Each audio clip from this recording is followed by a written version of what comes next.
Hi guys, Korean movie recapped here. Today, I'm going to recap a Korean movie released in 2017, called Forgotten. Warning, spoilers ahead.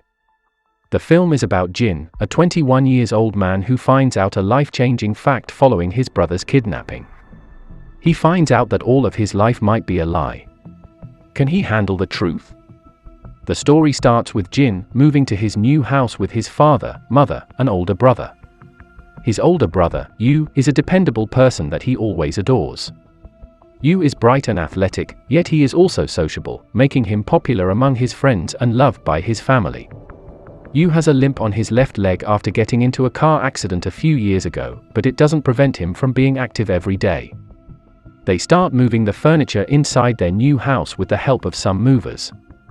The year is 1997, a fresh new start in their new home. Jin finds out that he will be sharing the room with Yu for a while because the old owner still uses one of the rooms to store his stuff. As they tidy up their room, their mom calls Yu downstairs, leaving Jin with one of the movers. The mover asks Jin about his older brother's age. Jin laughs it out because people often think that they don't have a similar face. Yu comes and tells the mover to help his mom in the kitchen as the two of them continue to tidy up their new room. After a few hours, they are done with moving the furniture in. On the rainy night, they have a feast together to celebrate their new home. Their father reminds them not to open the locked room as requested by the old owner. They'll have to share the room until the old owner empties the locked room in about a month, which Jin happily does.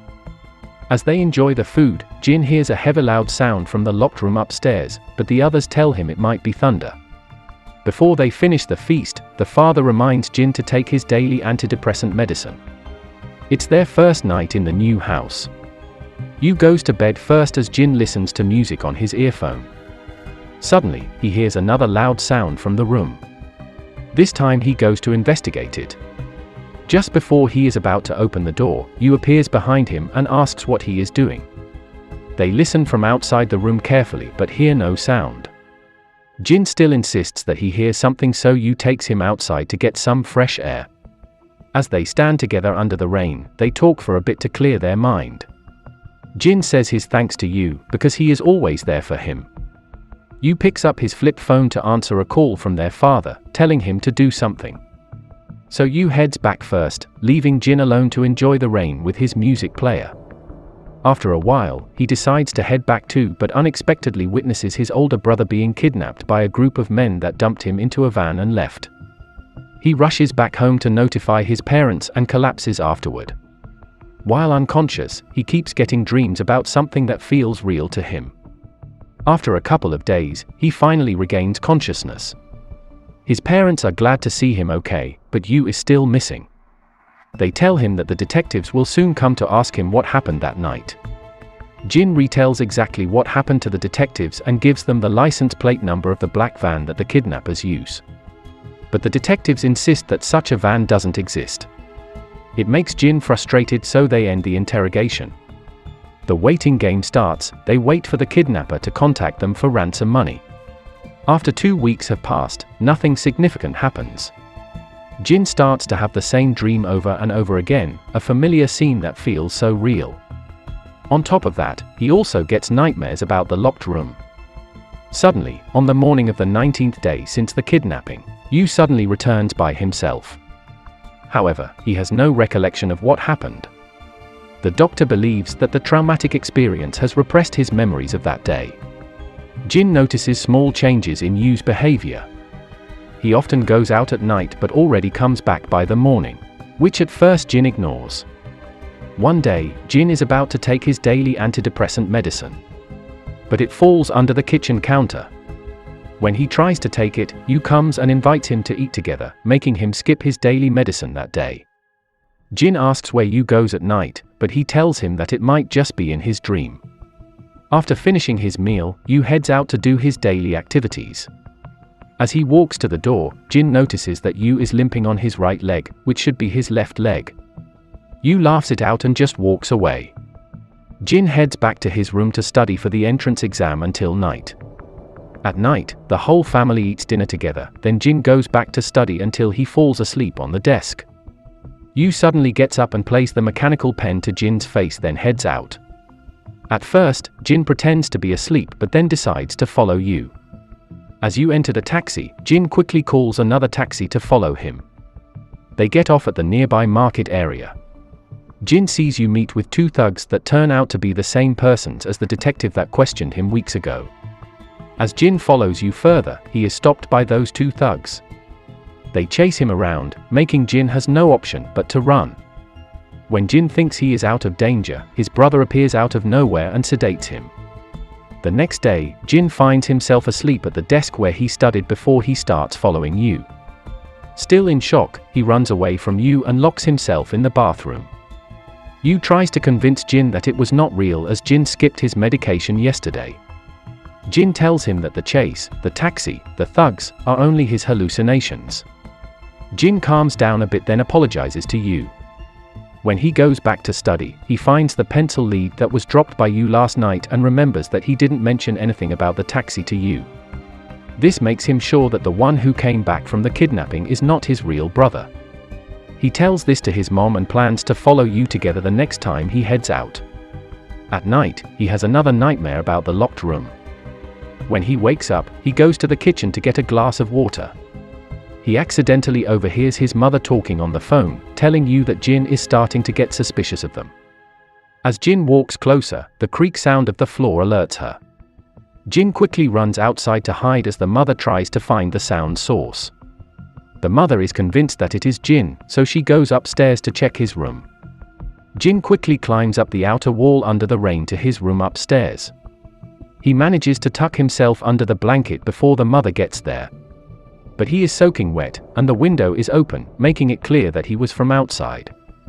The mother calls the father on the phone to tell him that her cover has been blown. Jin has enough and jumps out of the window.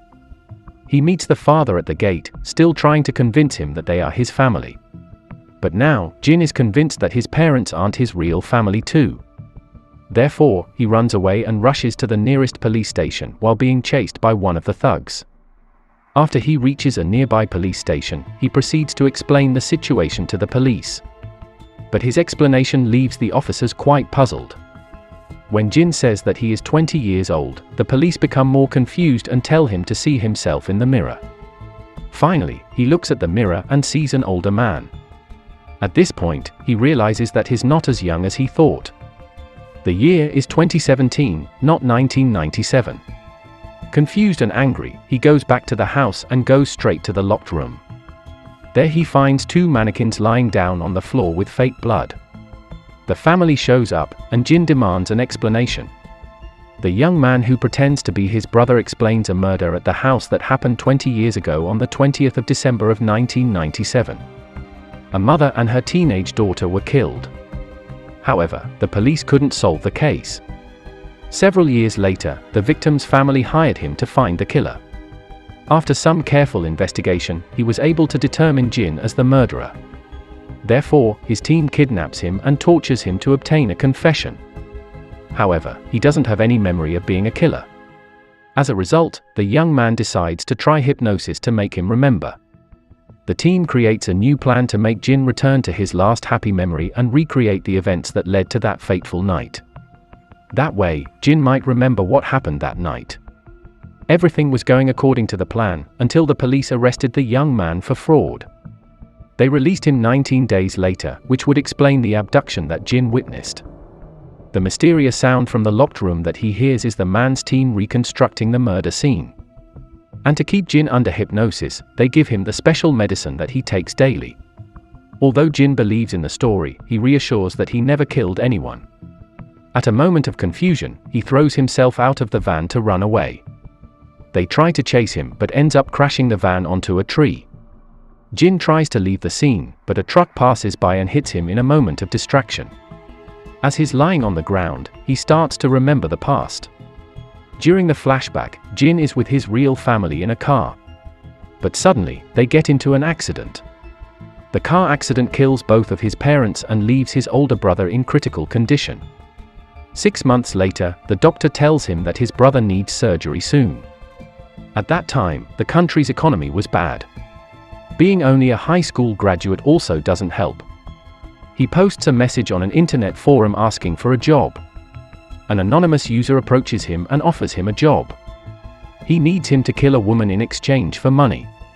Desperate for money, he accepts. The anonymous user provides an address and instructions on how to enter the house. Jin is ordered to kill the woman and leave her 2 children unharmed. Inside the house, Jin starts to have second thoughts and is about to leave. However, the woman approaches him. When she sees Jin holding a knife, she screams. He tells her not to scream, which she abides. However, the daughter walks downstairs and sees him. She panics and runs upstairs to hide. Jin goes after her and accidentally stabs her. Seeing the wounded daughter, the mother screams, making Jin panic and stab her. Right before Jin leaves the house, a little boy appears. Jin tells him to go to bed and counts to 110, and waits for his mom. The boy does as he's told. As Jin walks outside, he looks at the family portrait and realizes that the house belongs to his brother's doctor. Jin meets up with the anonymous user. As he suspected, it was his brother's doctor. The doctor explains that he needs his wife's life insurance money to keep their kids out of the street due to the economic crisis. The doctor is angry when he finds out that Jin killed his daughter too. He tries to throw Jin from the rooftop, but he slips and falls to his death during the fight. The flashback is over, and Jin regains consciousness at the hospital. The young man that pretends to be his older brother is waiting for him there. He is about to inject poison into Jin's IV when Jin finally confesses to the murder. He remembers every single detail now and tells him the truth. As Jin tells him the story, the young man reveals to him that he was the little boy on that night. He suffers a lot when he grows up in an orphanage and can't enjoy the insurance money as his relatives took everything away. The young man asks Jin who is the one who told him to kill his mother. He suspected his own father as he registered a bunch of insurance just before his mother's death. But Jin lies to him, telling him that it was his own doing. The man can read past Jin's lies and walks away with the bitter truth that he already suspected all along. In the end, they both can't handle the truth. The young man leaves the room to jump out from a window, while Jin injects himself with the poison. Make sure to subscribe and turn on notifications so you can watch more videos like this. Thanks for watching, and see you next time.